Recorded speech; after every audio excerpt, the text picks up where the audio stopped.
and this will all help them in their later life when they look for new skills and look to gain jobs in the new world of work.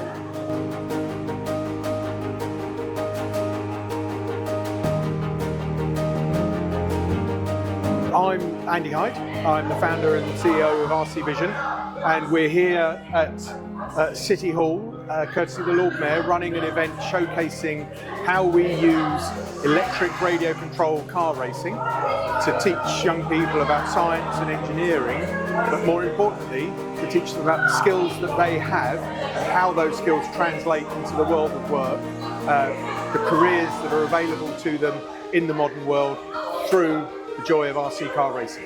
My name is Mia Gungil. I'm in year 11, and I first got introduced to RC Vision at a What Next exhibition, so a careers exhibition in London. Great, and what are your thoughts on the initiative, the idea to get people away out of the classroom and doing stuff practical in STEM?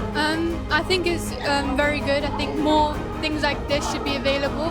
From my personal experience, I never really realised how my skills were so diverse and how they would translate into jobs, so I found that aspect of it very helpful. And look around, and there's a lot of boys here.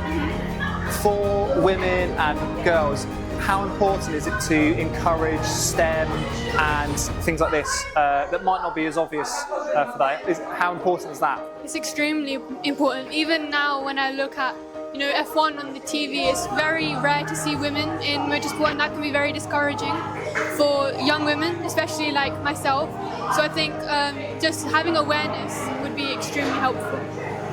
And you yourself, any ambitions to pursue a career in science, technology, or?